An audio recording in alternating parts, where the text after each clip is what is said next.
All right, you're good to go. Okay, thank you. Having opened the meeting, the second is on the agenda is the update from the town manager as to the police department budget. And Mary, you have the floor. Oh, I just wanted to advise you that we had to increase his budget by 125,000, which is the estimated cost of 4 civilian front desk attendants.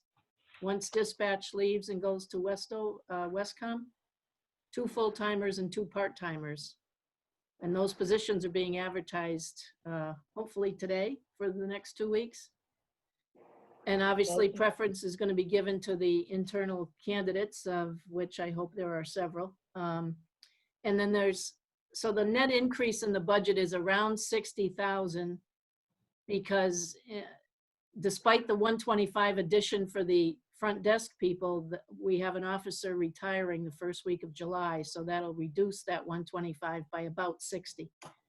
So that's really all I wanted to let you know about that. Yeah, there's no plans to replace that officer that's leaving at this time? No.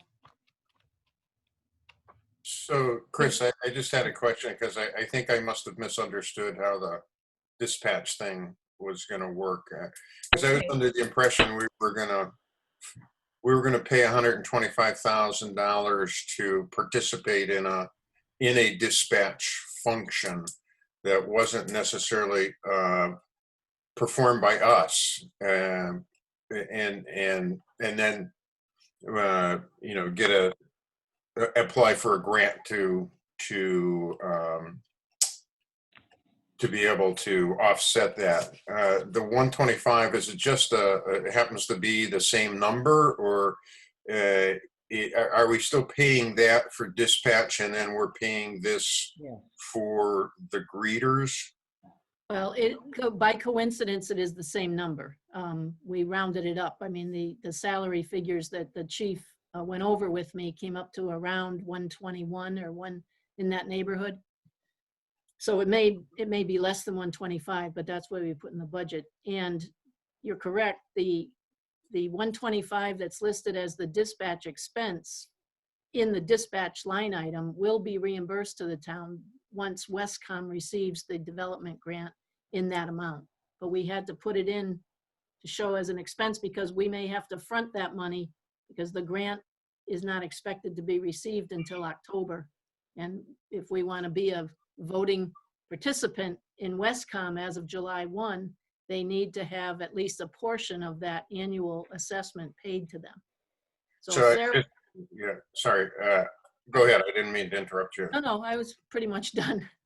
So we are going to participate with the West Mass in the dispatch, and for that function, we're going to pay $125,000, which we hope to get reimbursed for. But even though the dispatch is going to be done on a centralized basis, we have to add $125,000 to the police budget for a front person. Right, it's someone to staff the front desk so that when people come in off the street to apply for licenses or make complaints or whatever the reason might be, they have to be greeted by this administrative type personnel. And that function was formerly done by our in-house dispatch? Used to be, well, yes, they sort of serve that function, but prior to the dispatch unit initiation a year or so ago, it was staffed by a police officer. And now that police officer's on the street once civil dispatch began. So now there's an issue. I mean, they don't want to have an officer do it. They want a civilian to do it.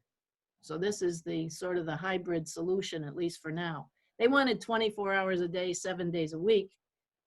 This number that I'm talking about, the 125, really only covers 2 shifts. It's like 8 to midnight. And then a shorter period of time on the weekends. Please?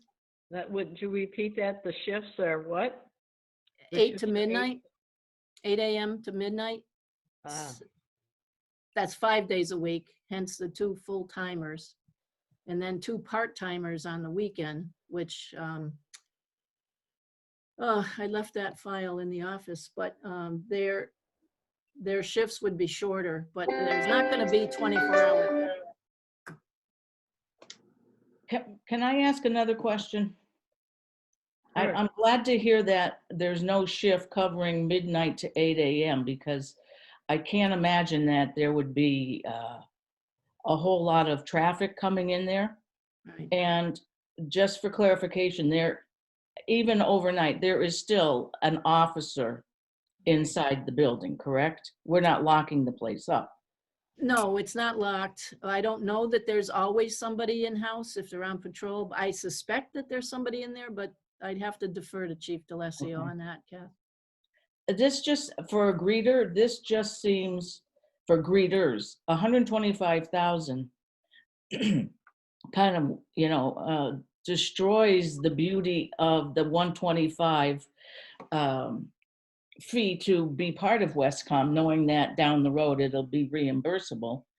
I hear you say that someone needs to be there in case people come in for various permits. But could we, I'm just throwing this out there, could we look at the action of, or the activity of going in to apply for a permit and such in the same way we would for town hall or an application through the school department? They're not open 24/7. It's No, business hours. I mean, think about that. And I'm gonna venture, without having Ryan quantify it, that 90% of the type of applications a resident might need for anything ought to be online by now. So, I mean, I'm well, just we would throwing think that out so. there. I'm not a voting member of this committee, but I'm going to have a hard time with that if that recommendation flows through to the actual council.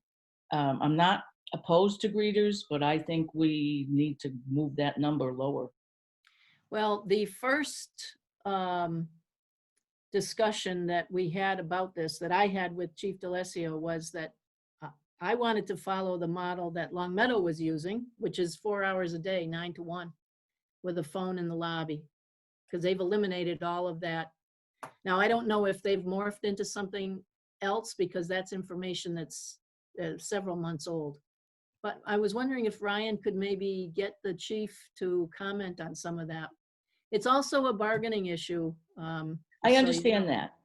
And despite the cost, even if it were to stay at 125 or be less than that, we're still saving $250,000 a year on the dispatch. And because I understand that. That as budget well. was in close to 400,000. So I'm sorry, because I can't really give you, as I said, I had a bunch of notes on that and I left them in the office. We had thought about one of the current civilian employees at the PD rolling over and assuming this position, at least daytime, with a slight increase in salary.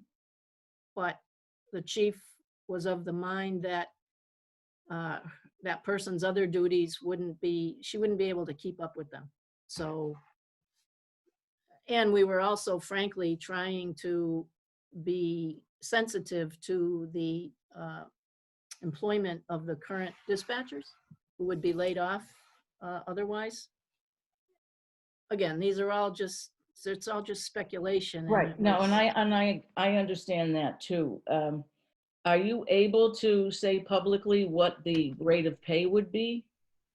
Yeah, $21 for the, well, greeter? that was the max. That was the max. Because right And now that's the dispatchers are only making 18, believe it I or was going to not. say that's still ballpark of the dispatchers. Yeah, and this position, I think, should be less taxing than the position of a dispatcher.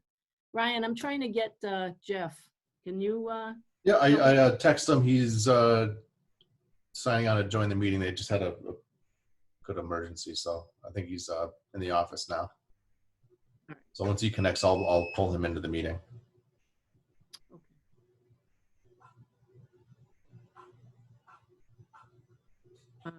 Okay. I think he felt strongly that it needed to be covered, though. but I'd rather have him address that because he knows more of the background and history than, and what he believes the needs to be in the department.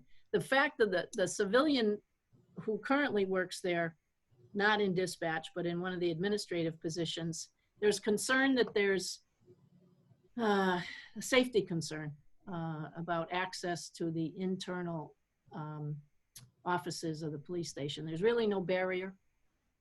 We've had an Gotcha. issue trying to improve that with bulletproof glass and things of that nature. So it's kind of, it's a little more complex than the numbers might make it appear.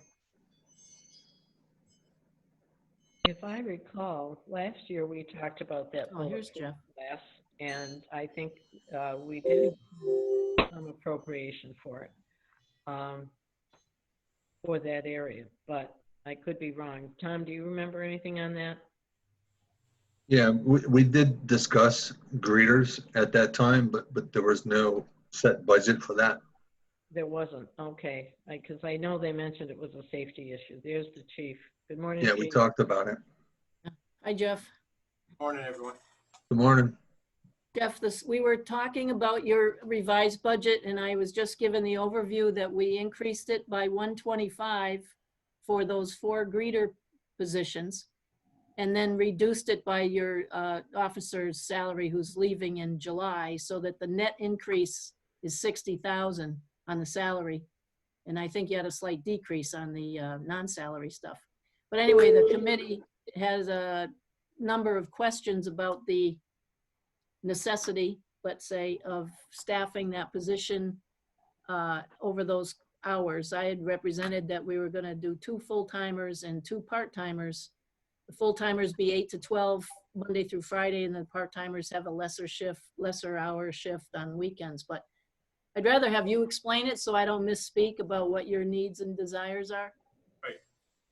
So as you know, by going to Westcom, it opens up the door to other issues as far as how we handle the inflow of traffic into the building that's always there, no matter where we dispatch from. So obviously the greeter is that avenue to take care of service at the police station. So initially, by going over to Westcom, we feel that there's dark hours that could be installed into the police department, which means that there would be no greeter. It's not a favorable way of doing business, but for now, I think we can start off that way and look at how it progresses. And those dark hours would be more towards the 3rd shift hours of the night, mainly from 12 midnight to 8 in the morning. So in order to cover the rest of those hours, we're looking at 2 full-time people Monday through Friday for a 1st shift and a 2nd shift. That would cover us from 8 in the morning till midnight every day. And then the weekend would be covered by part-time greeters, only because of part-time because of their hours, which would be 16 hours per person each weekend. Whether they work one shift Saturday and Sunday, 1st shift, let's say, and then the 2nd person works the 2nd shift Sunday and Saturday, or they work their whole 16 hours on one day straight. That can be worked out, but those are the hours that are in that budget there. If that makes any sense to you. Well, I think they understand the shifts and the hours. I think they're questioning more the rationale for having that staffing at that level of so many hours. Well, you as can, opposed to just having, no coverage essentially. well, I'm sorry, Jeff. I mentioned what I thought Long Meadow had represented in the beginning, that they were just doing a live body 9 to 1. Yeah. That was several months ago. I don't know if they're still operating that way or if they've adjusted up or down. Sure. I think they're somewhere close to that. I can't really say for sure, but it's what you guys want to offer the town for services. It's not what Long Meadow's offering their town for services. As you continue to deal with the tax rate and stuff like that, and people get less and less service, I think that should be on your consideration. I have a lot of traffic in my police station. I have to deal with a lot of traffic. And the end of the day is, if you like to not staff that because of financial issues, it'll be your call. but I wouldn't recommend that. I think it needs to be done at this point only because we have a lot of traffic coming in here and people deserve the service. So, Chris, could I ask a question? Certainly. Chief, maybe sort of some of my confusion is in the term greeter.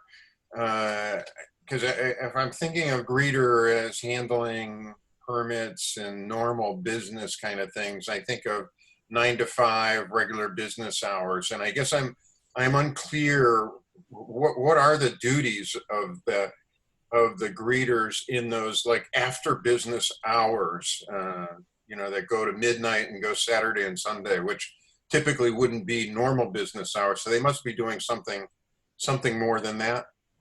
Yeah, probably. I think you got a little, we don't have normal business hours to begin with.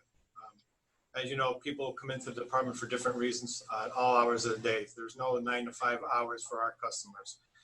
We could set a 9 to 5 hours for them, but as things happen in the community, they come to us for relief, and there's no set hours for that. So we try to cover that avenue when they do come to the door, whether it's to file a complaint, to maybe permit issues, just getting general information at all together. So the greeter is going to have a lot of different responsibilities.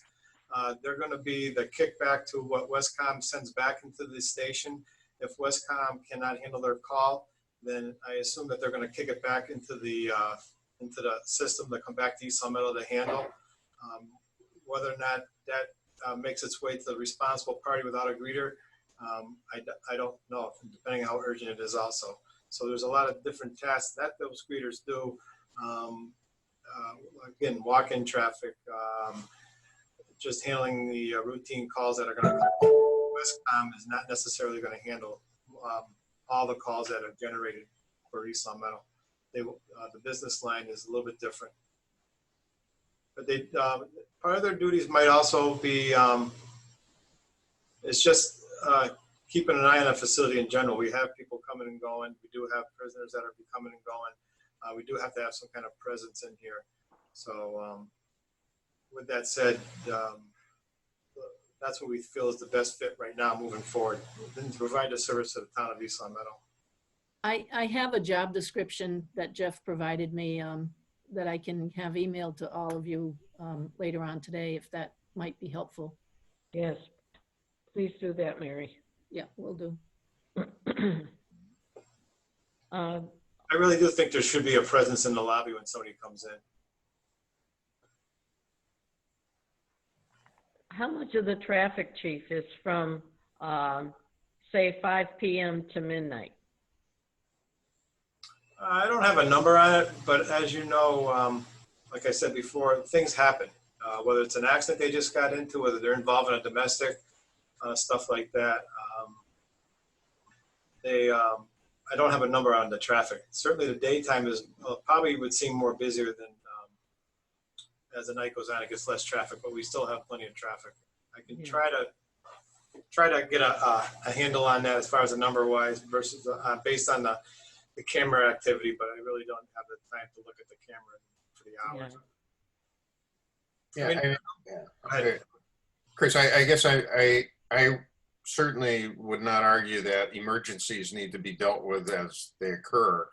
I guess I'm still a little bit unclear.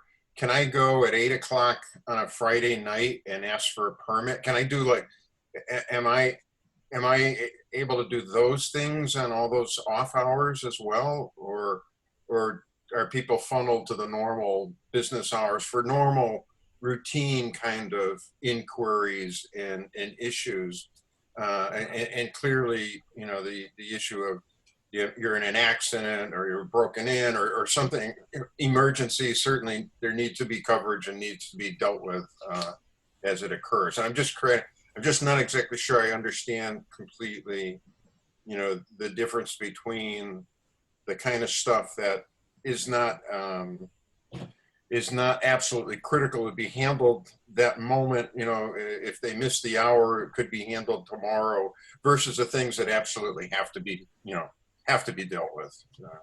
And it's my ignorance. I'm just trying to better understand it. Well, so a lot of things that you guys put into place, I say the town, a lot of it falls back onto the employees to manage and take care of. and rightfully so. But it's a reflection directly on us, not necessarily on you guys. It's a reflection on us, the department, or whatever department's being dealt with issues. I think this is the best fit to make the town meet the needs of the people. That's all I can tell you on that. I can't tell you every exact scenario, how every day is going to work out. Things happen in our world that are just different from everybody else's world. And I'm just trying to provide a service to the townspeople. As they see their tax rate go up and service comes less and less, I think we got some concerns there, obviously. And I'm just trying to keep the service level adequate for the townspeople.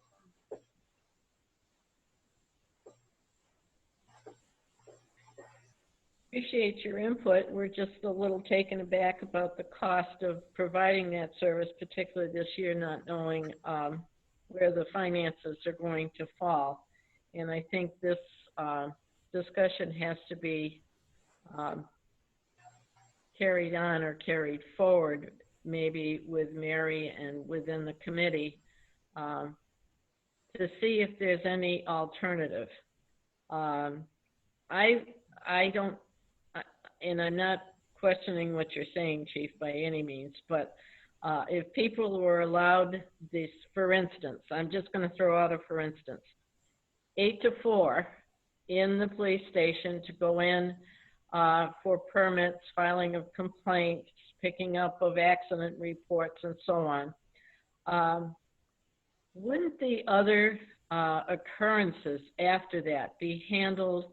Most people, if they had an emergency, would call the 911 number and be referred to the department, or have you found that people show up? I can understand with the motor vehicle accident, and I guess my second question would be, isn't there a police officer stationed in the station at all times? No, there's no officer going to be stationed in at all times. That's the purpose of the greeter. We can staff it with an officer, and we can take that service off the road, and we can pay the guy to do that. But no, that's the purpose of the greeter, is to service the public. As far as the hours go, again, I can't predict what goes on. Yeah, we can certainly streamline it down to very basic hours, and if that's the service that the town is looking to give to the people, then that's, so be it. I can only tell you that I don't think that's the right direction to go right now, but I think it's going to be a lot more challenges. We will have a phone out in the lobby for people to pick up when we go dark, that they can contact the police department. We'll be able to contact Westcom, and Westcom will notify us that there's somebody in the lobby with a complaint. There is that capability, but there's just a lot of day in and day out items that have to be dealt with in person, not necessarily my officers, so to speak. So we need somebody that maybe gives a direction of where to send the services that they're looking for. So. Is that how you would handle things from midnight till 8 in the morning? Right, and we realize that the traffic from midnight to 8 in the morning which should be very minimal. So I understand that, and that's why I didn't staff it. Ideally, if money was no object, we'd be 24/7 with somebody at the window and provide the best service we can. But I realize money is an issue, and I talked to the town manager about that. And we always felt if the need grew that we could maybe add, but it's better off to stay a little shy right now and see how it works out. And I just think the need will be there for the greeters at those hours. Okay. My next question is for Mary. Is it possible that employees from other areas of our government that are furloughed could apply for these positions? Yes, the advertising for the positions is wide open. It's posted in-house first. Well, it's being posted simultaneously on the town's website and internally, starting today, is my understanding. Okay. But yeah, anybody would be welcome to apply. Some of our furloughed people will be coming back soon, a few of them anyway. I think what Jeff is articulating a little bit, maybe without saying so specifically, is the pressure that police departments are under more now than ever, it seems. And I give him credit for trying very hard to advocate for a level of service in our community that is representative of the effort that he gets out of his officers. So, I mean, I know they wanted the 24 hours, 7 days a week. This was somewhat of a compromise on his part. It's more than I thought was necessary at first, but I don't like to second guess the professionals, and especially in public safety. Right. So there's a real conflict here about what the town can afford, and to Chief's point, the level of service that he feels he has to provide, especially in this day and age. One more question, Mary, Chris and Mary. Chief, Mary had said before you joined us that you have a retirement coming, and you're not anticipating replacing that position? Correct. I mean, I'm only doing, not replacing it because of the budget constraints. All right. And so, I mean, if I look at those two things together, then the increase in the budget is like half of that 125. And if you take the two together, which, you know, I can think of it a little bit better that way. I mean, because I'm assuming part of your rationale for the greeters is to also help kind of absorb some of that stuff so that your police will be on the streets. So I'm just trying to think through that, and I guess I recognize that that is a trade-off, and the two things kind of net. Right. I really don't want to go backwards in this day and age, to be honest with you. I think the level of service we provide right now is pretty good. I really don't want to go backwards. And hopefully this is a good fit for the town. Well, as Mary said, you are the professional. It's not us to decide on greeters, no greeters, how many greeters, and so forth. We're just looking at the numbers and how it impacts the budget. And I appreciate your coming and explaining it to us, Jeff. No problem. And I just like to say, because, you know, people expect all these years, they expected someone in the lobby when they came in. It's the norm, more so to speak. Westcom was a thing to take over our calls for dispatching and emergency calls. It didn't really it wasn't set up to replace all our day in and day out activities that we still deal with. So I'll leave it with that with you on that aspect. But I think that people can understand better if they have a means to get their work done with the departments in town. And we're definitely one of those departments that is visited often. Okay, thank you. All right. Any other questions for the chief? Just wanted to say one thing, Jeff, maybe later on, if you have time, we can talk more about that other option that we had talked about with having our current employee take over some of this duty in daytime, despite what that, you know, the deficiencies that you were fearing would occur there. Maybe as a, I don't know, let's just have another conversation about it. And, That would save us some money. But we don't want to be not recognizing the needs as you see them. So right. So again, and I understand that, and I thank you. But don't forget, I mean, we're walking this out from where we had a dispatch service to begin with. Now we're taking it out of town, and now we're trying to get into the real weeds of how we even have the greeter here. So it's kind of concerning for me that we can try to meet the needs. I know money is an issue. I get it. But we got to look at where we're coming full tail here. We're coming all the way around, and we're really depleting what we provide for a service at that in the front of the building there. So I'll leave it at that. But either way, I do need to talk to you anyways, Mary, on other stuff that's developing. And so when you get a chance this afternoon, reach out to me. yep, we'll do that. All right. Thank you. Thank you, chief. Thanks, Chief. Thank you.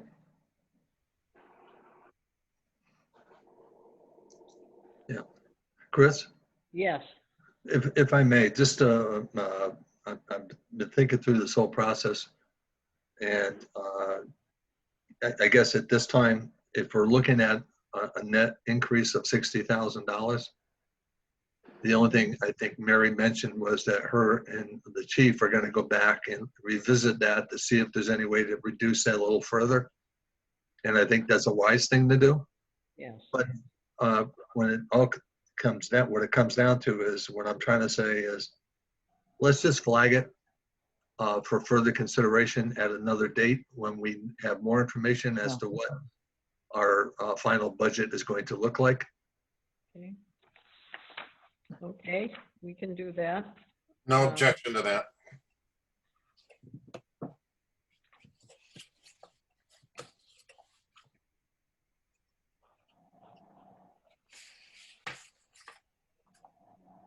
Thank you, Tom. I noticed, Mary, the Recreation Department revolving fund that we discussed last week, there's no change in this. Were you able to have a talk with Donna? Yes, I did speak with her. They're in the process of refunding over $70,000 currently for registrations from families that had thought they were going to be able to participate in springtime sports and things of that nature.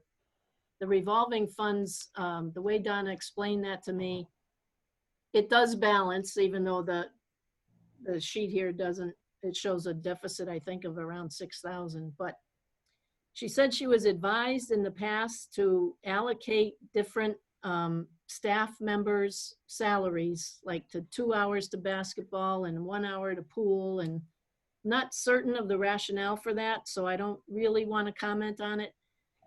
But she assures me that there's no deficit, and in fact, she said when she came, there was like a $200,000 surplus now, and some of that remains, so I don't know where it is, and I don't, it's not gone, but I just haven't been able to track down where it is for a variety of reasons. Yeah.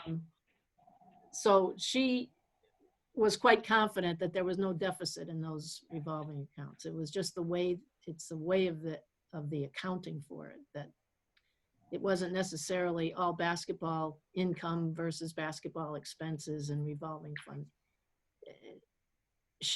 We ended the conversation with her saying, this is going to take a long conversation, so can we do it sometime soon? So I think there's just a lot of confusion. And I'm sorry, I can't really clarify much for you today, but it's not a deficit situation. I know that. Yeah. Mary? Yes, sir. Since you mentioned you're going to be potentially in office, I'd like to talk to you a little bit more about the revolving fund spreadsheet. Do we have to do that today, Tom? Because we're kind of, I mean, I'm happy to have a conversation with you, but today might not be the day. Olga's not in. I don't have access to the data. It's not the data necessarily, it's the format, because it's not following the town's bylaw that we passed less than 2 years ago. Now, that's not a reflection on you, and with our loss of our finance director, that information kind of fell through the cracks. The formatting of it is inconsistent with what we passed in a bylaw 2 years ago in the town vote. Okay. Well, I'm happy to look into that. I'm just not sure today's the best day for me to. I just wanted to make you aware of it. Yeah. I'm happy to spend whatever amount of time is necessary. I have to get that CARES package out, and I have to get our 112 budget approved, and a couple of other things that are urgent. I just don't want to make sure this doesn't go too much further before we correct those two glaring errors in the formatting of the document. Okay. Mary, the reason I brought it up was because the expenses still outweigh the amount that's the cap that's on the revolving fund. That's that 6,000 or 7,000. The only reason I brought it up. I didn't know if she might adjust her expenses because of the changes. So enough said on that subject. I think in looking back on my notes, I put the veterans benefits, but I think you had assured us that the percentage of reimbursement was somewhere about 75%. Yes. Yeah. So what I'd like to do now is everyone has what was issued yesterday on 6/2. Going back to page 1. I had sent out something because we need to provide the schools with a response.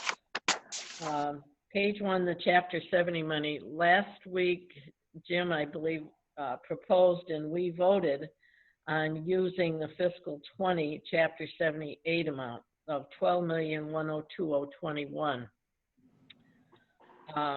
I have since learned that in November of last year, the governor signed a special bill called the Student Opportunity Act, which was a school finance reform bill. And it provided for the state to really make a commitment financially to education. It focused on the low-income cities like Brockton, Quincy, Chelsea, Everett, whatever, Springfield, Worcester. But there are provisions in there that every school district would receive more money in the coming year. I'm hesitant to think that the governor did not have that in his mind when he submitted his proposals on the budget. So I'm wondering if we're erring in the thought that perhaps school aid would be cut. In that package, some of the cities could get up to 35% more. This is a program that's going to be in place for 7 years, I believe. There's also going to be higher reimbursements on transportation for special ed children who are out of district. So there's potential of more money being received within our community as well as the others, not on the level of 35%, say in Springfield, but certainly maybe the $80,000 or almost $80,000 that the governor put in his proposal.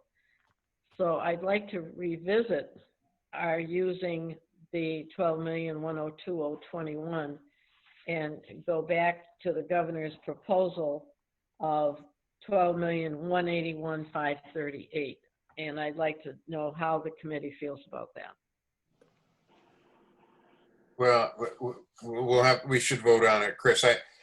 I'm just thinking November of 19 was an entirely different universe versus now. And even though it calls for all that stuff and should give us, you know, additional confidence, I'm just concerned that given the reality of state revenues and the demands, that it still may be.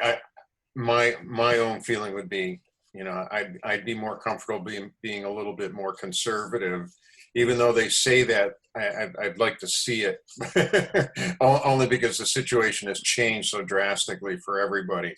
But I'm just saying that what you say is reasonable, and we should discuss it. And I don't mind being outvoted, but Yeah, and I'm not saying you were in error doing that, because we were taking a conservative approach. However, with this new information, what concerns me is that the $74,519, whatever, if we take it out of there, we're basically putting it in to the education budget, which makes our commitment even higher.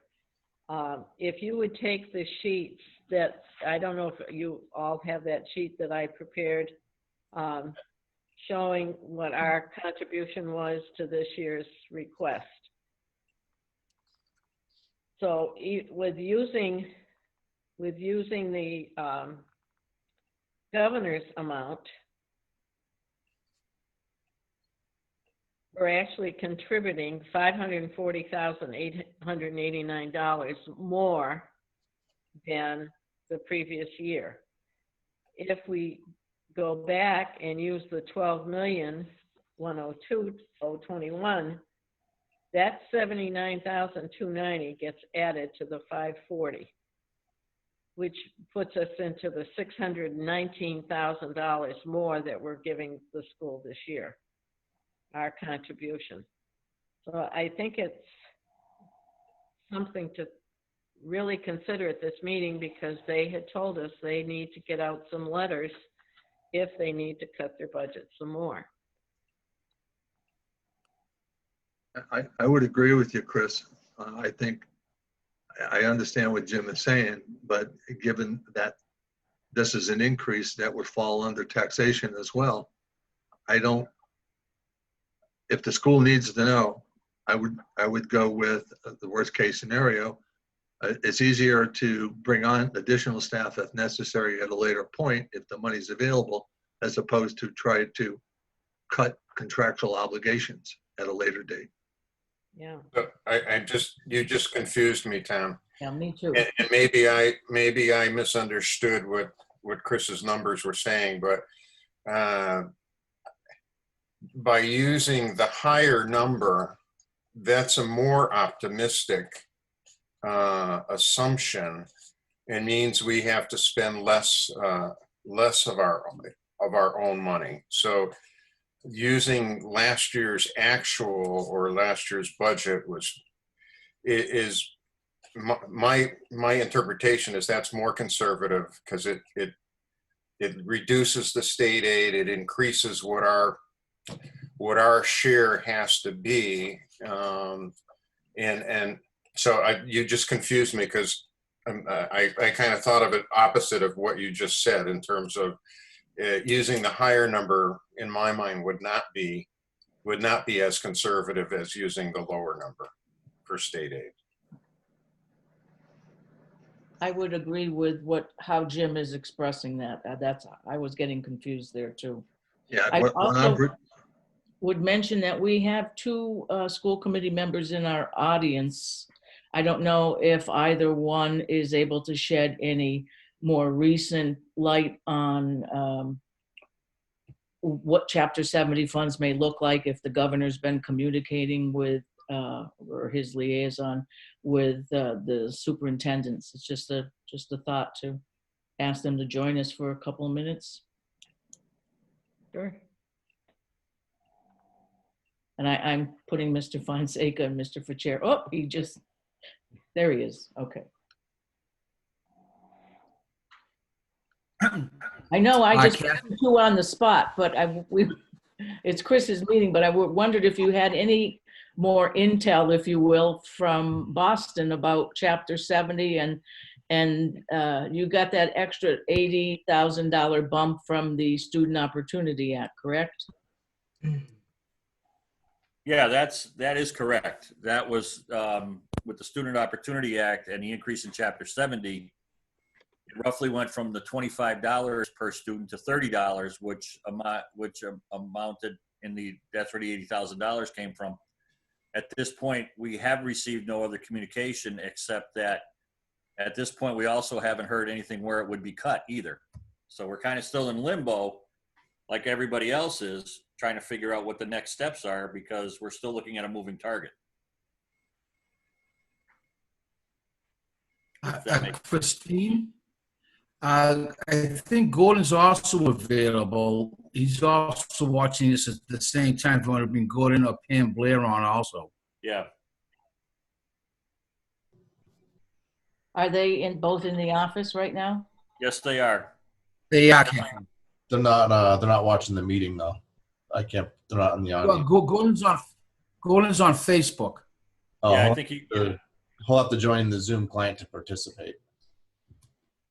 Well, let me go into the office and. Oh, there you go. He can physically go in. Yeah, Bill's in the office with them. Well, that's even better. Long arm, pull him in.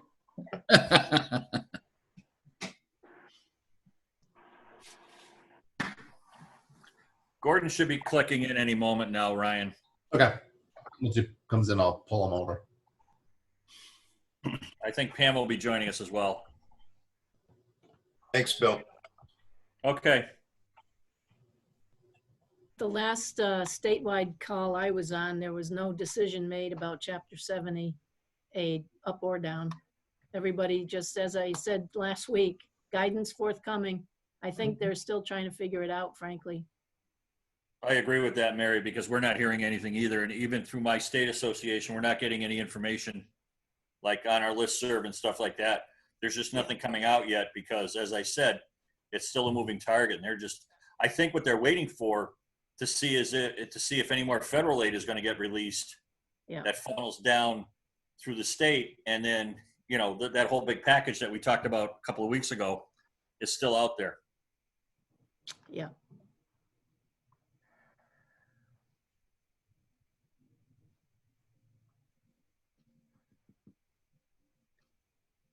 Kathy, I found it interesting that you made the remark that the 79,290 increase over the previous year was actually from the Student Opportunity Act.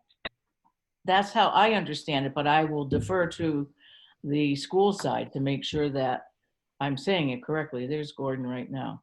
I was attributing to just a usual increase. No, that was directly, Chris, that was directly related to the Student Opportunity Act. Okay, thank you. That was that was the percentage that we were, like I said, they raised it roughly from $25 per student to $30, and it Yeah. amounted to about roughly a little under $80,000.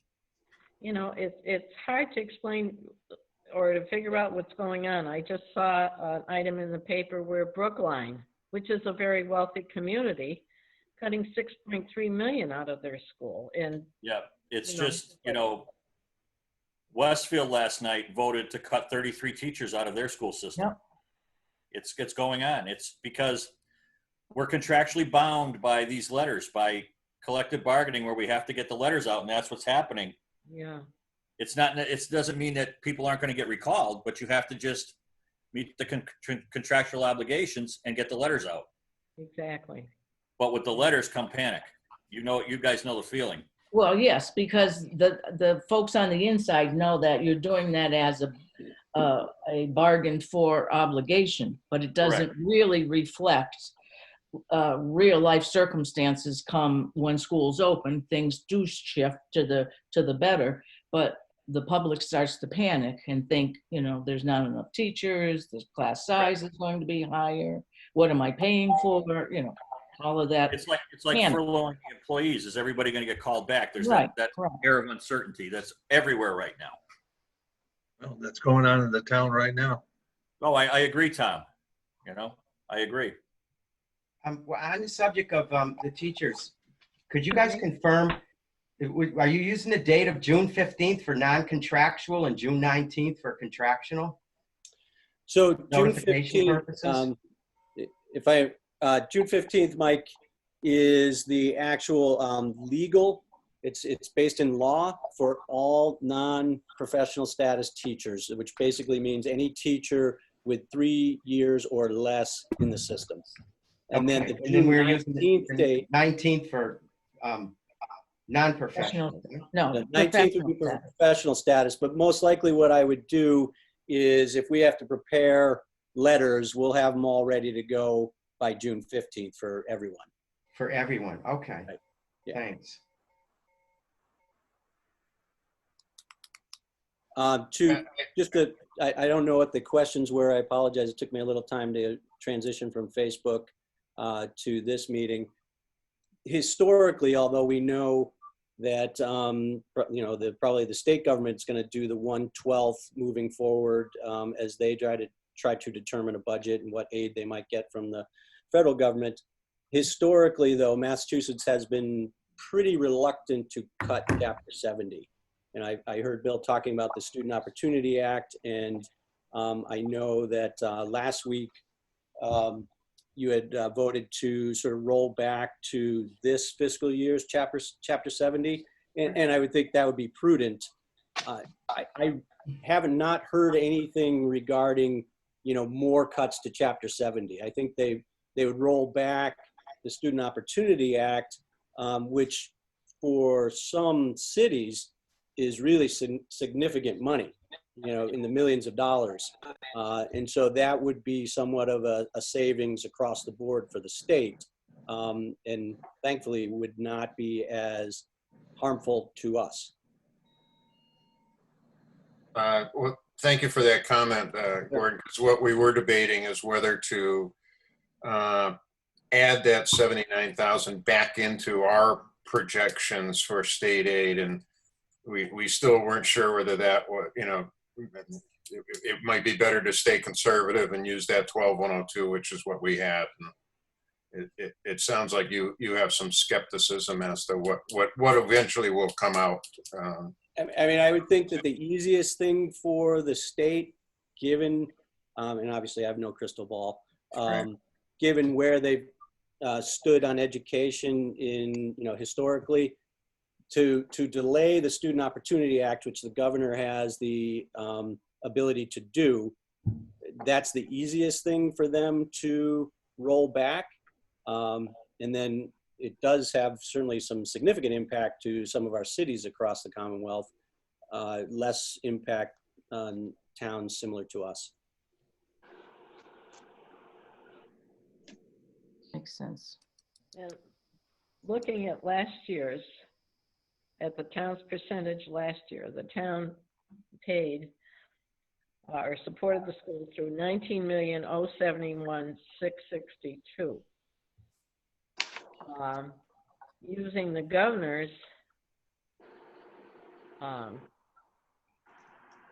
Chapter 70, Lenny, the new budget portion would be 19,612,551. So I would ask the committee if they want to project any kind of an increase on last year's budget to come up with a number to help the school, to guide the school as to any further cuts that need to be made. So Chris, I guess one question I have is that I'm not sure we're in a position to really give the schools a number because everything is a floating target. We have our projections and we're trying to fit the 2% into that. We don't know exactly where that's going to come out, but then we have the issue of what are the numbers really going to come out at. So we're trying to absorb the 2% in the projections that we're using, correct?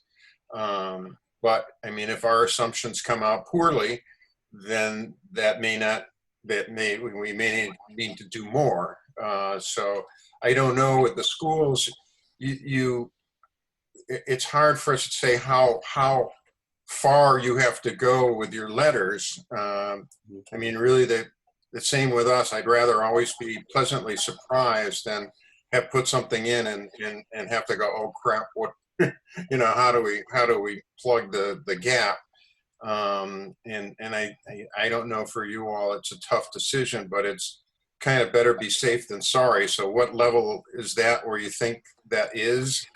I don't know that we can actually give you a number to tell you. I think we all are in the same boat with kind of a floating situation. And I mean, clearly East Long Meadow is not going to be the only town or municipality, that's having to deal with that. But I mean, to the extent that you feel you need to be able to keep your powder dry in order to respond to things that may occur, which turn out not as well as we project.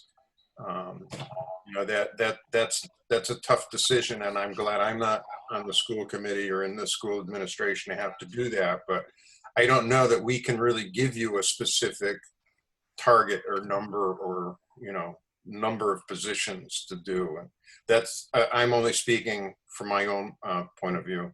And I appreciate that, Jim. I don't think you have to necessarily give us a number of positions. I guess what would be helpful in preparing first the school committee to look at this and then certainly having to create the letters would be if you felt we definitely needed to decrease from the 2% request that we recently made and move it back to whatever feels comfortable. I know you moved back Chapter 70 to what it currently sits at in this fiscal year.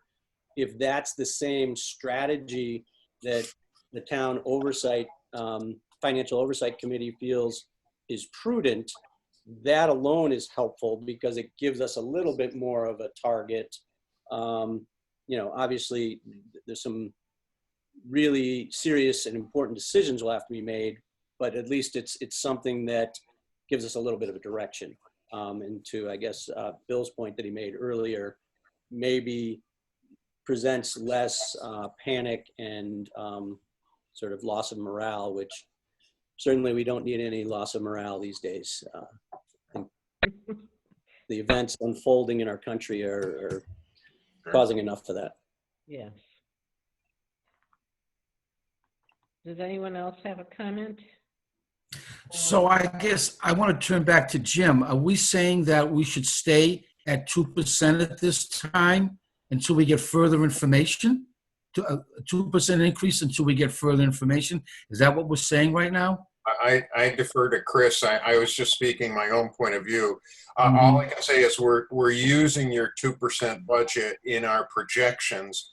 We haven't finished, Rich, plugging everything in and evaluating all the pieces, like the capital requirements and things of that nature. So we don't know whether all of that, including the 2% school budget, is going to fit in something that we, the committee can recommend to the town, but we're using it for now. We're just not there to be able to say, and we won't be there until, we actually find out what money we do get. But now I'll quiet and I'll defer back to the chair. Thank you. Well, in the calculations that I have done, and I would ask the committee members to refer to that sheet. East Long Meadow's portion last year, plus 2%, comes out to a contribution of $19,453,095. So that reflects a cut of $157,476. And then you would add to that, taking out the adding to that $79,290, which would bring you to approximately $236,000. To me, that would be a conservative further cut. And Excuse me, Chris, where are you referring to that? What page? I sent out. Yes, I have that. I guess Okay. I'm not following that. If you look at the middle section where it says by comparison, Yes. fiscal 20 school budget, chapter 78 of 12,102,248, and what our portion was of that budget, which was $19,071,663. Add 2% to that. That would be a reasonable addition. Yeah, that's. So that would be $381,433. Add 2% to what, Chris? 19,071. Last year's share of the school budget, the EL portion. And why are we adding 2% to it? Well, because we've asked all the departments to do 2% this year or less. So we would add that amount. That gives us $19,453,095. So am I understanding you that instead of a 2% increase on the full school budget from FY20 to FY21, we would figure 2% on the town's portion, 19 million, which would obviously come out with a much smaller increase, and take that to add to the school budget. So it might be more like a 1% increase or something. I'm just trying to understand the arithmetic. The rationale is add 2% to that. And then if you go up to the top for the fiscal 21 proposal, you see the difference between the $19,612,551. Take the $19,453,095, represents a cut of $157,476. And you would add to that, since you're using the 12 102,248, you would add to that the 79,290.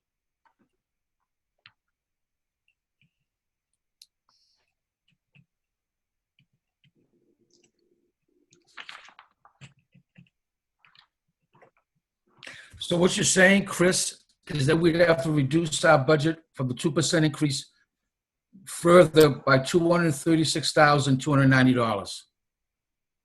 I got 236,766, but we could round it out 236,800 or whatever.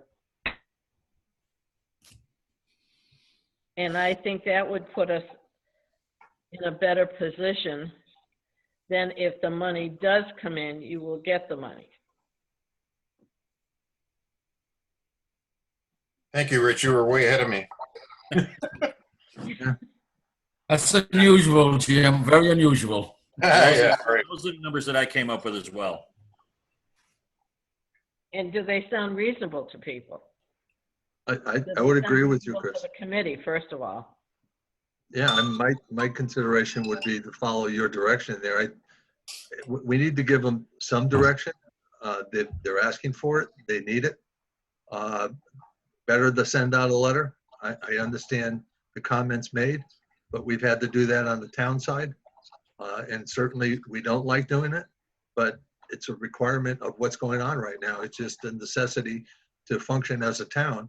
We have to make some very difficult decisions. And if we send a letter out, we can always rescind it later, but we can't send a letter later on. Right. Does that? I guess I have to ask Christine, because this is going to be difficult. Is there any kind of wiggle room in that 236,800 figure? Any kind of wiggle room at all? Because I know that Gordon's been working hard and developing lists and scenarios, and judging from what I've seen from Gordon, this is going to be devastating. But is there any wiggle room in there at all before we close out here? At this point in time, Rich, I would say, yes, there is some wiggle room, because we only increased last year's budget by 2%. There might be another 0.5% that would give everybody some breathing room.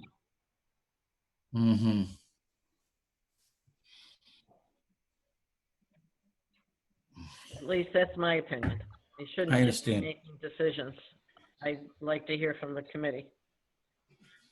So Chris, if I may? Okay. Yeah. In hearing what Tom had said, I agree with what he had said, and hearing that Bill said all of these numbers are moving target. I think we're going to have a better idea come July 15th when the state actually sees what the revenues are coming in. But July 15th is too late for letters to be sent. So I think that it might be in the best interest of the town to do what they have to do contractually by sending the letters, with the hopes that we will see a brighter picture after the state sees what their revenues are as they're preparing their budgets. I appreciate that comment. And it is the intent of this committee. I've spoken to some members individually. And it is the intent of this committee that when we present a balanced budget, which we're hoping to do, or hoping to formulate it by the end of this month, we are going to qualify it with subject to change, because so many things can change. So I want the school to be aware of that, you know, this may not be a permanent cut, depends on where the Chapter 70 money goes. And I would just echo, I agree with Diane's comments. Well, you know, I thank you for what you guys are saying, and I agree that, you know, it is, we all agree that it still is a moving target. And if you guys are saying, yeah, you know, if it gets better, then we can get, you know, some of that money back, I think that might be a prudent way to proceed, because we're all in this together, let's face it. I mean, it's these are unprecedented times. Yep. I mean, I've been on the school committee for 16 years now. I've never seen anything this bad. And everybody's been around for quite a long time and probably shares my sentiment here. And, you know, we've never gone through anything like this. So, I mean, we've just got to see how, you know, how bad does it get or how good does it get at this point. So, Just to add another piece, judging from our assistant superintendent's calculations, this would be only a 1.2% increase to the school budget. Is that correct? I didn't figure that. That's what she comes. Well, that's what it looks like. I mean, I feel like we're taking more of a hit than we should. I I think think you that's could, what Jim was getting at when he said the 2% over the contribution from the town last year really results in a less than 2% increase for the school. Right. I think that was Jim's point a few minutes back. Right. well, if, you know, it's up to my committee. If they choose, they want to change that to a 2.5% increase over the previous year. That can be calculated. That would drive that number of 236 down.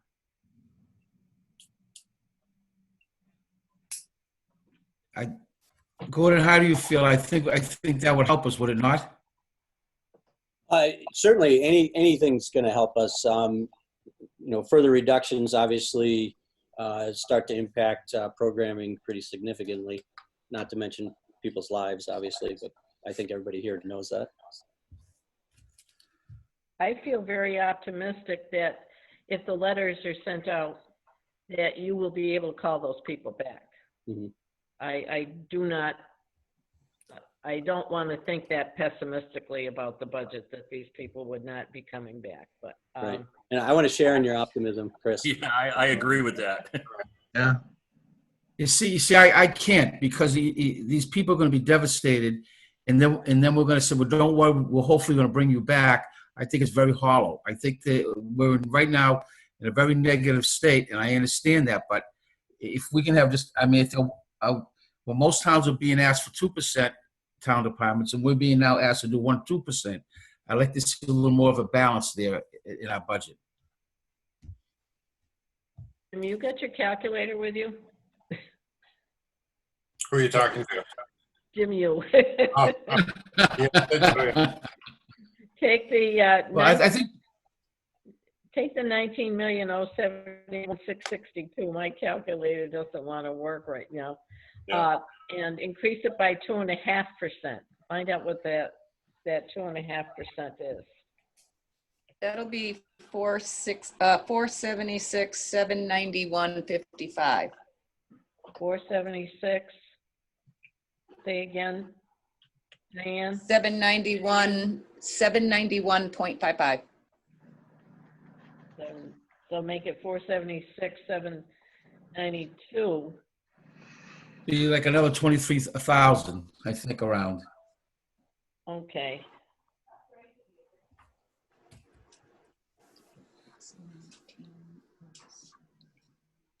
So that brings us to 213. Let's just say 200,000, rounded downwards, would be the cut. Well, yes, right, Gordon?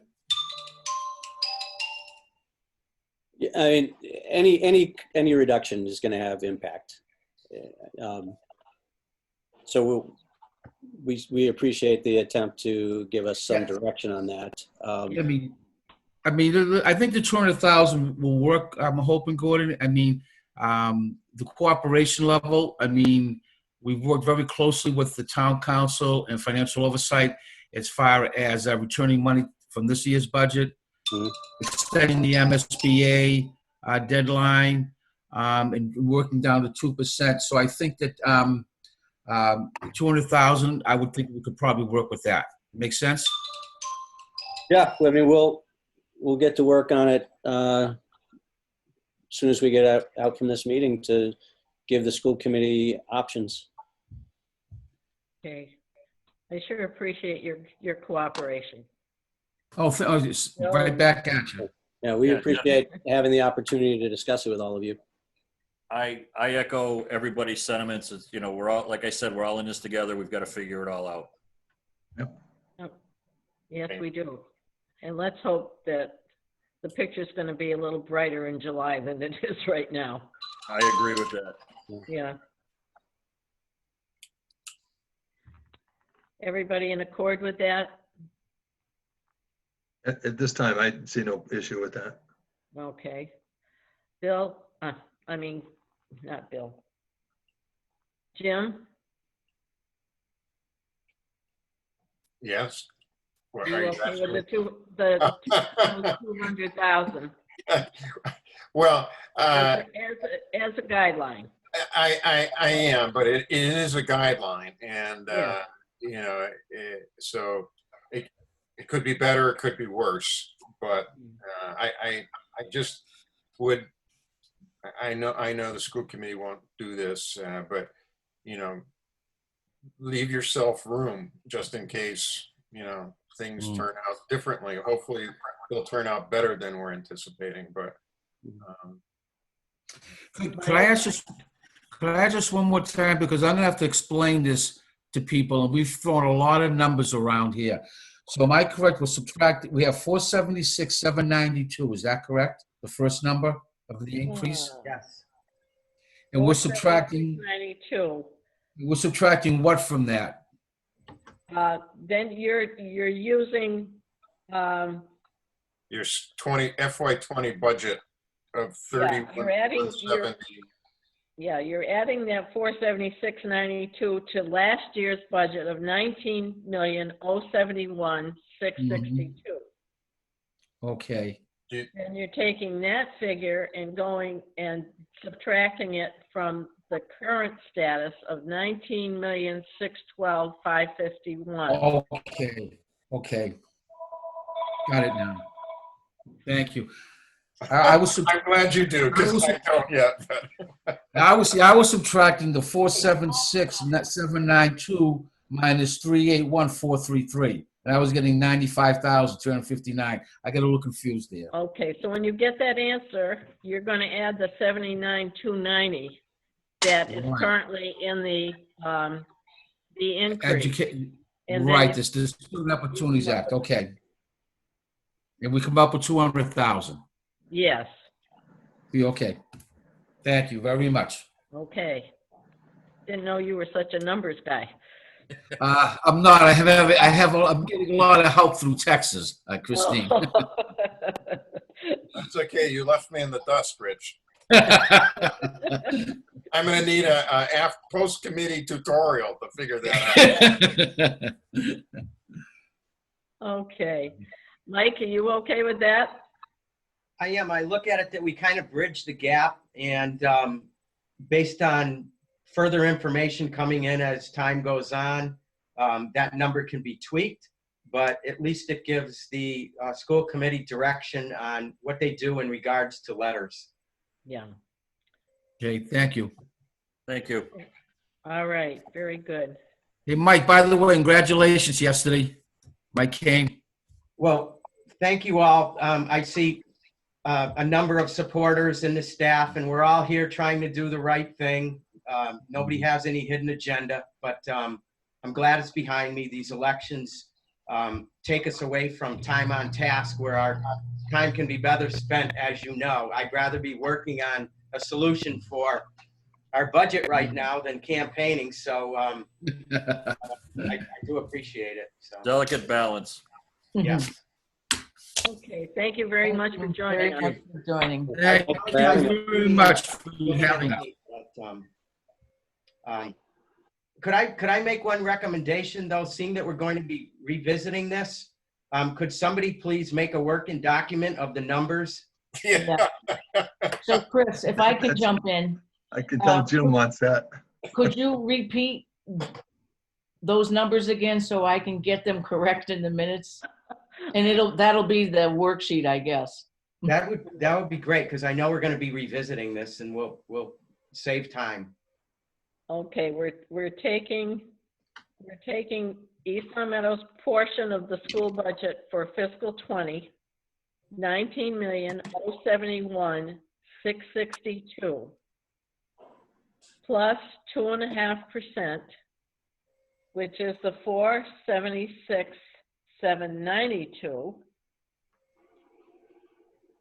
which then gives you, let's see.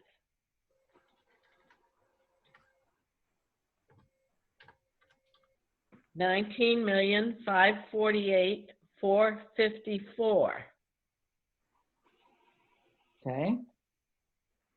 Then you're going to subtract that from 19,612,551.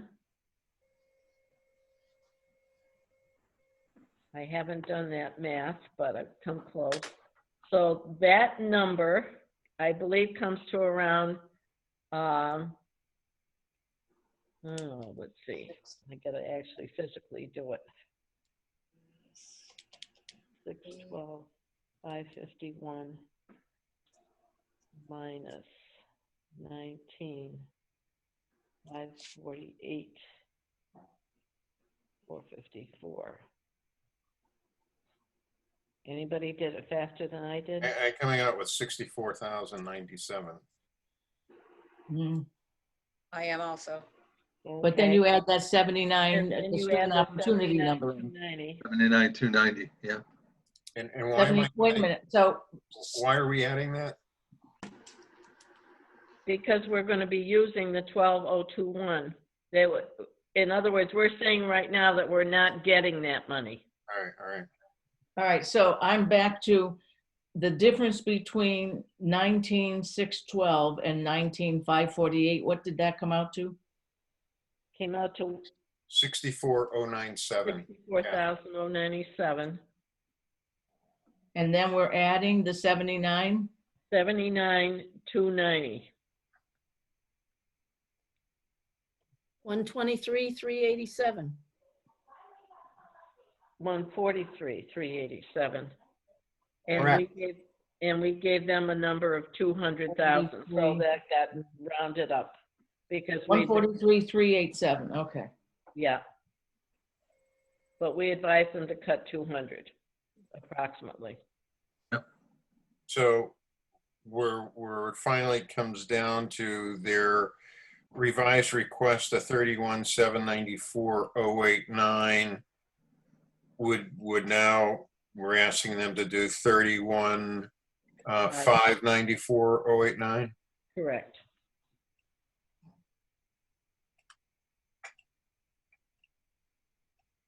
What was that number again, Jim, please? I want to make sure Olga gets it for this. Well, I'm looking at the revised request was 31,794,089. And reducing that by another 200,000 would be 31,594,089. Okay. You know, I admire everybody's willingness to work this through. I just can't help but feeling we're going to do it 3 or 4 more times. So Oh, yeah. Yeah. pardon, I mean, I Um, hate to be pessimistic, but I have not heard any good news on the financial front in 120 days. So I have no reason to think that it's going to change anytime soon. Does anybody feel we need to formalize our vote regarding the 200K with a roll call vote? Yes, that'll be fine. If you want to make a Before- motion that we're Excuse asking. me, I'm sorry, Chris, to jump in, but I want to echo before you vote, because I'm not voting, Mary's remark that 200,000, give or take, a non-professional status teacher is only for staff members, give or take. Yeah. If you're talking about someone with 3 years or less experience, and maybe not, you could be someone with 10 years experience and just be your second year in East Long Meadow. So at the very least, best case scenario, they're only going to 200,000 means maybe 4 positions, but I still think that's conservative. I didn't want to throw a wet blanket on it, but I think we're going to see higher. I mean, you've got cities. What did we say? Westfield was eliminating 29. 33, I think.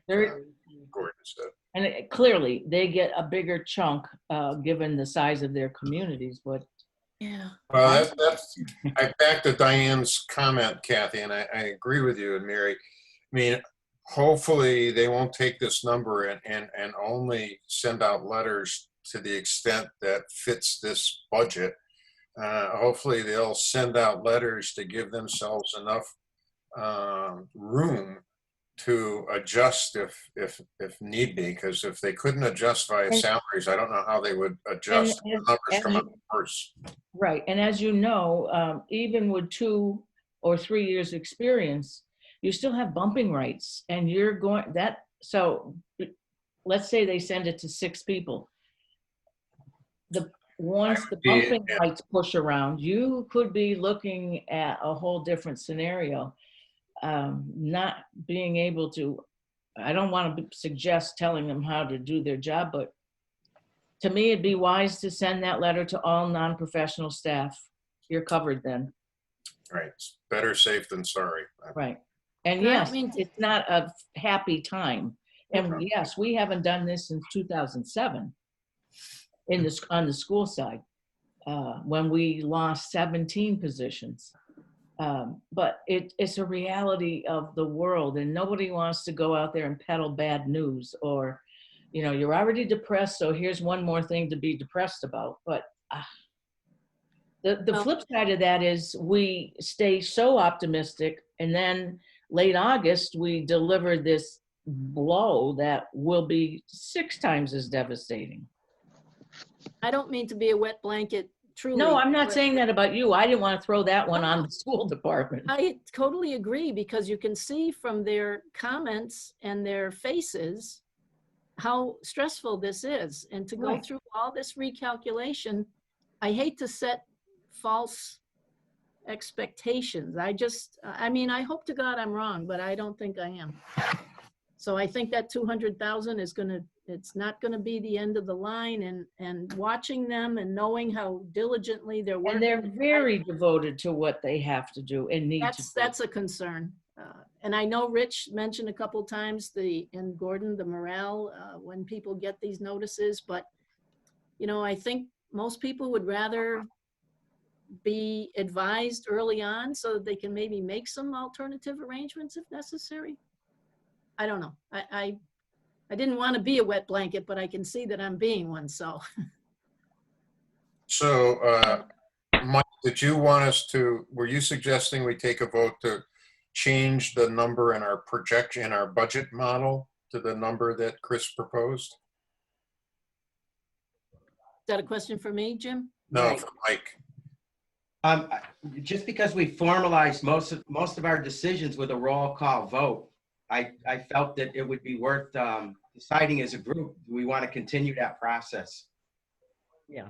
And I believe Chris said yes, that we will formalize it with a roll call vote if we make a motion regarding the 200K. Yeah, I would entertain a motion that we have advised the school to attempt to cut another $200,000 from the budget, bringing their request to a new revision number of $31,594,089. That So- would be, Oh, sorry. go ahead. Jim? So moved. I'll second the motion. Okay, any further discussion? All those in favor, please signify by saying aye. Tom O'Connor, Aye. Mike Kane, Aye. Jim Broderick, Aye. Diane Bishop, Aye. Chris Sonyer, aye. Okay, Chris, again, just give me that number. Move to cut. 200,000, Yep. bringing their revised budget number to 31,594,089. Thank you.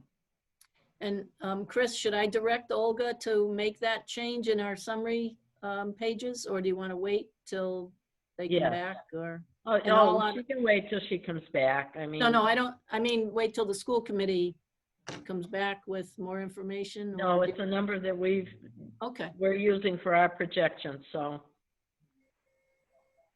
I'm assuming they're going to be able to do that. Thank you, Mary.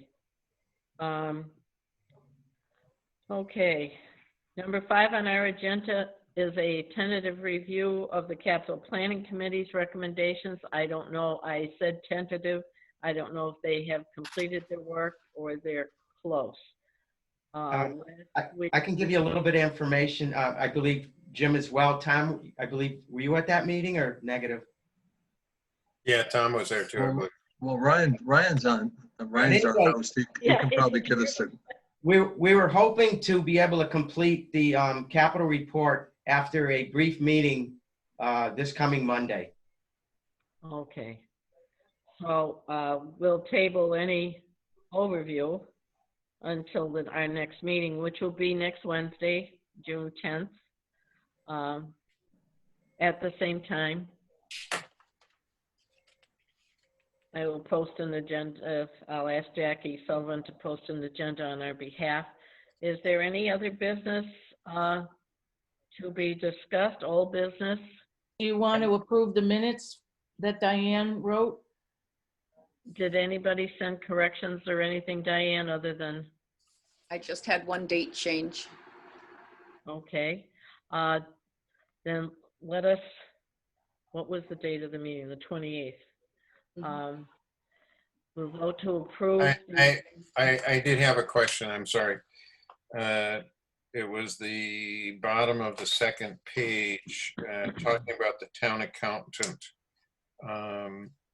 In the final, the second to the last final sentence, read, the final change after this discussion is to change the salary of the department head line item from 102,228.48 inclusive of the additional 13,000 stipends to a total of 110,000 for FY21.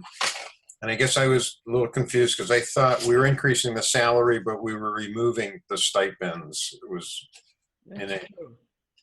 That's true. I didn't pay attention to that paragraph. So I don't see that, Jim. I don't know which page. Bottom of the second. yeah, bottom of the second to the last, well, third to the last sentence. It starts the final change. And Diane, I will give you multiple kudos for following these discussions so closely. So it was my understanding in that area that the department head salary of the 102 and the additional stipends for different responsibilities was all going to change to bring the total line item for the department head to 110,000 for the upcoming fiscal year. So that's what I was trying to say, but maybe I misinterpreted.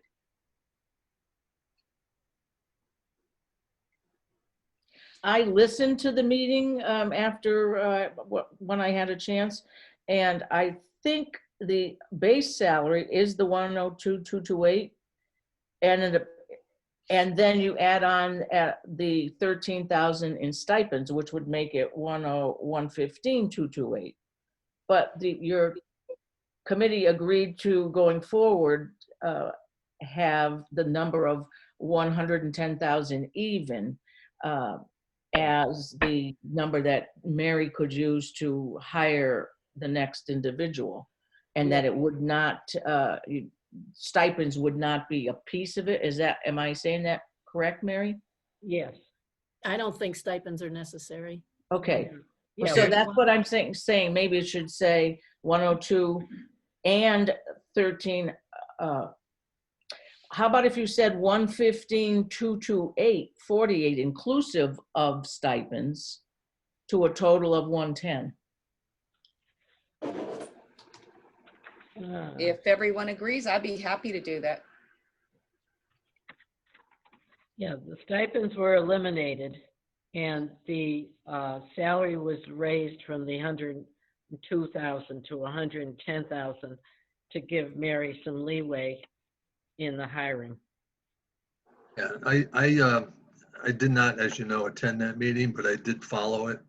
And I just, a comment I like to make, so Mary doesn't understands this and doesn't lose track of it, is that one of those stipends that was given as by the town manager at the time to the individual to do what was on the town manager's job description. So she basically assigned the work to somebody else and gave them a stipend for doing it. And that position doesn't belong with that financial oversight. So the only thing I guess I would recommend, I think this would be fine if we just deleted inclusive of the additional 13,000 in stipends. So, the final change after this discussion is to change the salary of the department head line item from 102, 228.48 to a total of 110 for FY21. I would suggest, and the elimination of any stipends, because it was a reduction in that budget of $5,228. Right, but Diane has a sentence, the sentence just before that, and it makes that discussion that Mary's looking for a Without, position. She may be able to get someone for 105, would like the leeway to go to 110 without stipends. Okay, without stipends. So I would just, I guess I would move that we just strike inclusive of the additional 13,000 in stipends from that Okay. sentence. so the final changes after this discussion is to change the salary of the department headline item from, and I just deleted the 102, but I'll put it back in, the 102 number to a total of 110 for fiscal 21. That would work for me. Yeah. You want it's a range, right, that we're talking about? It gives, right, Mary? And also, yes, and it's not really the department head. I don't know if that matters for our purposes now. That this is for the director of municipal finance, who may also serve as one of 3 department heads. In the current or recent past, it was the department head. Am I splitting hairs, Diane? Go ahead, say yes. No, I just would like to I think we're just talking about the department analyze it. line item. So we're just identifying where the budget is, right, Mary? Yes. At the present time, the 110,000 that the Financial Oversight Committee voted on happens to have been in the town accountant department head line item. Okay. It'll That be allocated to whether it's going to be the municipal finance director or Well, it'll see, have now, to if in the future, some town manager could twist your arm to becoming the director of municipal finance, we don't want those funds restricted to the accountant. That's my. Well, point. that's very true. Yes. So how about Anyway, I'm if, splitting hairs. It doesn't matter for today, I don't think. For the purposes of the minutes, I would move to approve Diane's well-crafted minutes with the one correction that we noted. and it's been duly noted. is there a second?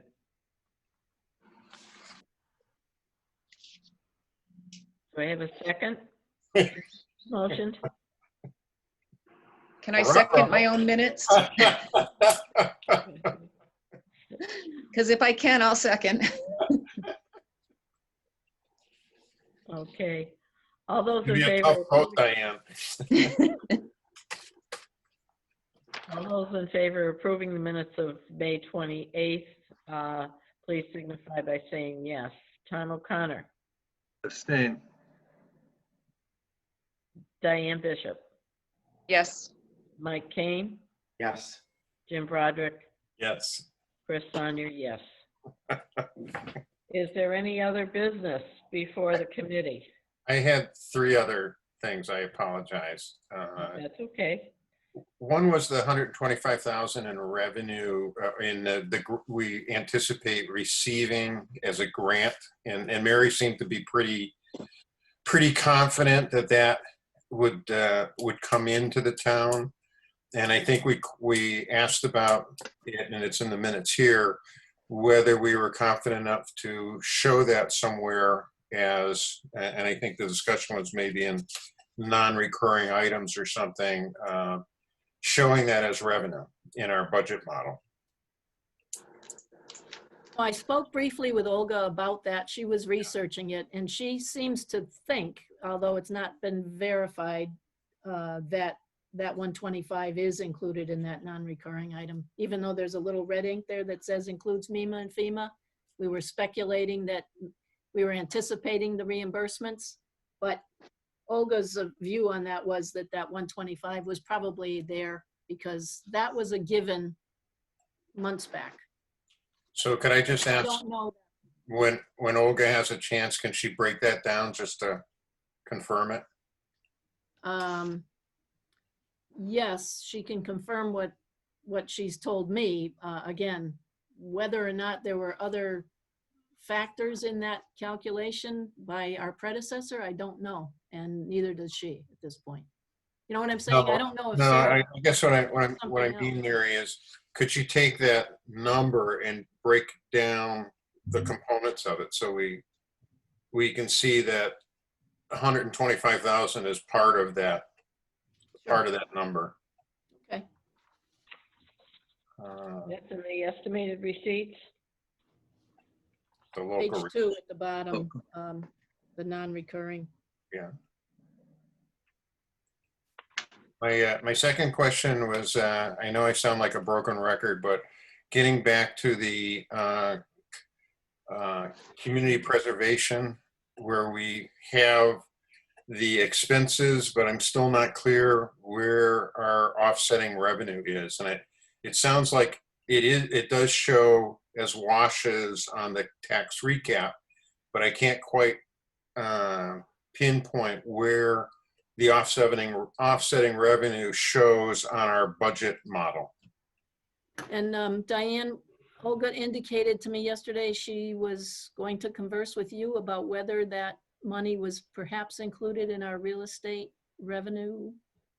We had a brief discussion, but it does not appear that it was in our real estate. So she was going to be looking a little further into it.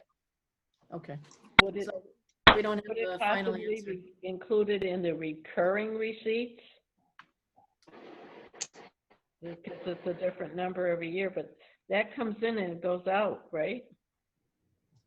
Correct. Yes. I don't think that is reoccurring on the local receipts. I don't think that has anything to do with the CPA. I do not know where it is built into the model because I was really never part of this budgeting model, but I'm sure that we'll continue to look to see if we can figure out if it is there or where it is in the model. Okay. We'll have to do some more searching. Diane, would you be willing, I know you have to fill out a special form. It's signed by the accountant on the community preservation monies when the tax rate is filed. Am I correct? That's correct. It's the A4. Yeah.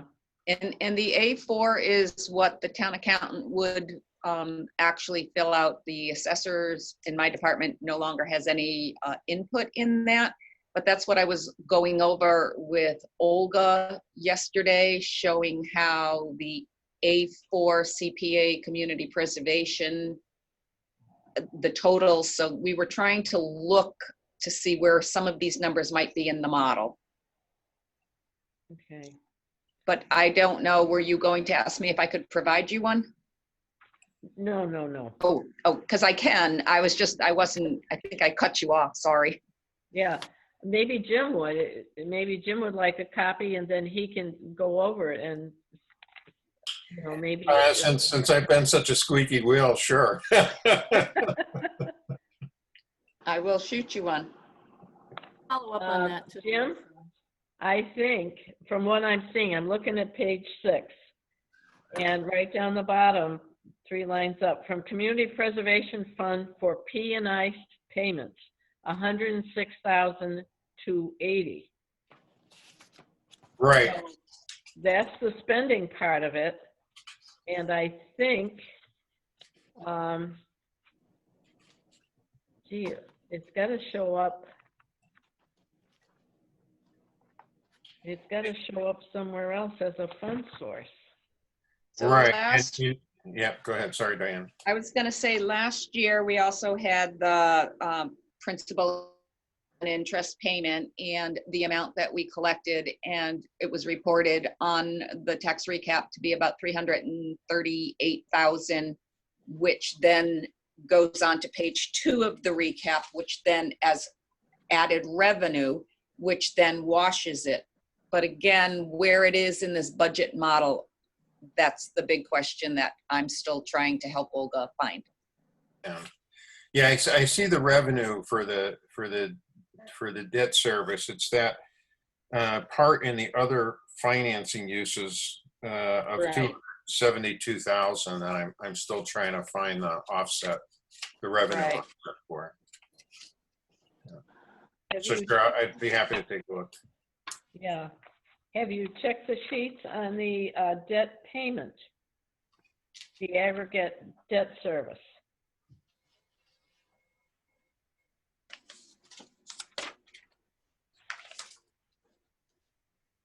Because that must be paying, I imagine we're still paying on the Brown property? I don't know. Yes. Yeah. Yes, I do have all of that information, again, as part of the tax recap from the prior year. So if there's anything that I could provide to anyone to help figure out where we might find it in this particular model, I'd be happy to provide the debt service or the A4, which is the community preservation form. Page 2 of the recap where it washes, and page 4 where it's all voted on. But again, I get Jim's point. He's trying to see where it is in the model, because we don't want to overinflate $271,000 as an expense and not a revenue. Right. Send me the A4 also. Okay, If you can. I'll shoot it to everyone, and if you don't want it, ignore it. Okay. What's the third question, Jim? This was more a question. Is there anything that our committee needs to do in regards to the town council approving a 1/12 budget starting July 1st? I think that'd be a question to Mary, because Mary will probably do her calculations. Well, the forms were just made available yesterday, and it's got 3 blanks. It's a line for municipal expenditures, school expenditures, and enterprise funds. So Olga was drawing down a munis report to fill in those 3 blanks. No itemization is necessary for the DLS approval.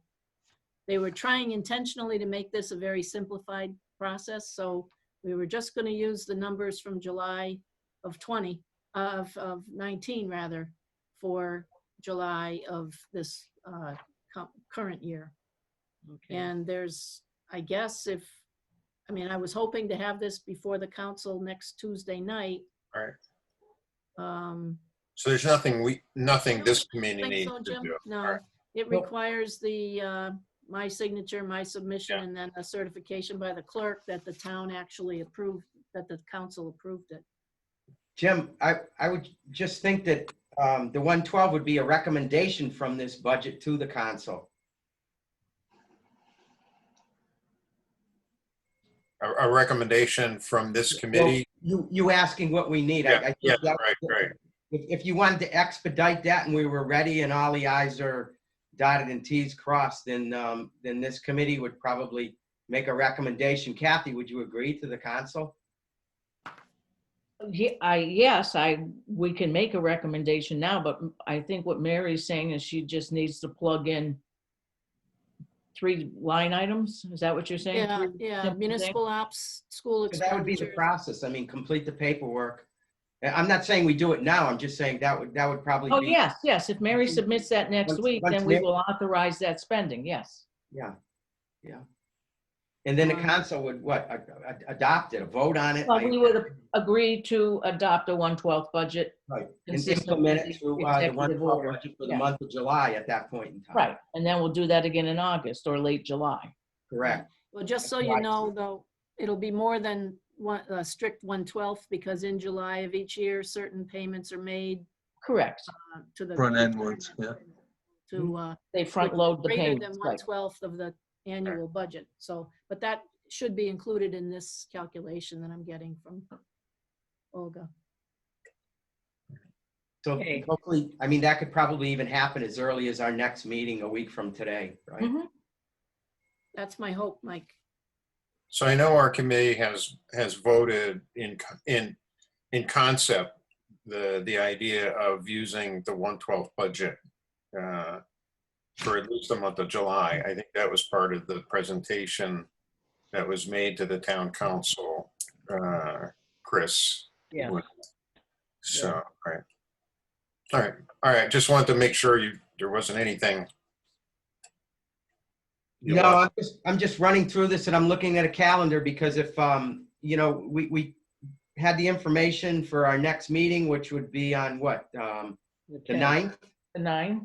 Then our council meeting would be what, on the, is it the 23rd?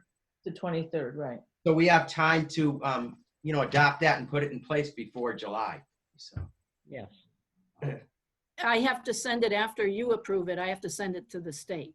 So that's, if we're talking about the same thing, I wanted to make the town council, wanted to ask your approval of that July budget on June 9th. Yes. So that I can then forward it. Okay. All right. I mean, certainly our committee would be in favor of the 112 budget in concept. I'm not seeing the details of it at this point.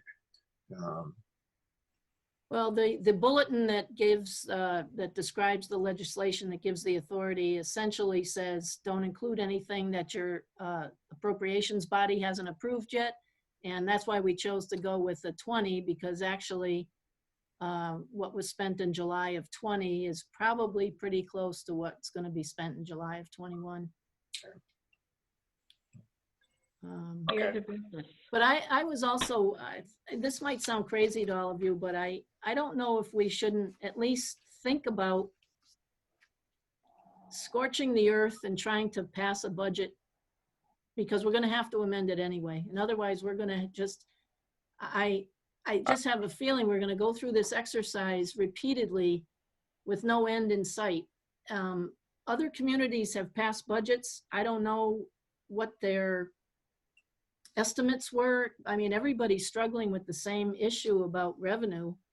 We've cut our expenses as much as we possibly can. So, I mean, in my view.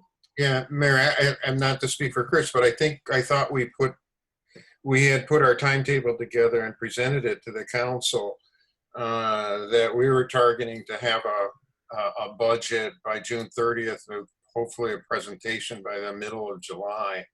So I don't think we're in a position to be ready for a July 1. So I think that the 112 is going to happen, and it's possible it could happen in August. But hopefully, you're right. I think it would be the intention of the committee to put a budget together and perhaps to present to the town council sometime in July, Chris?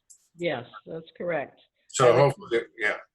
Yeah, because we have meetings on Wednesdays, every Wednesday this month.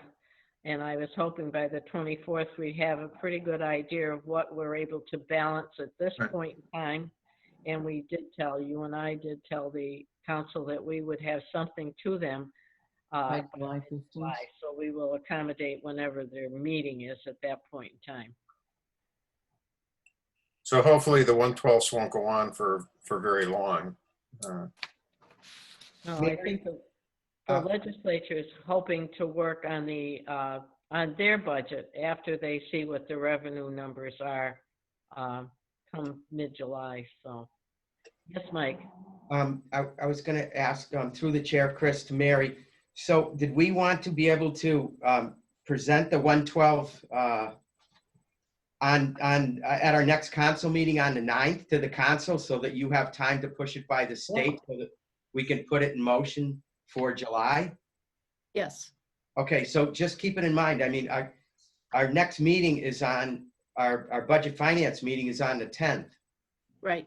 So would we want to do this prior to, if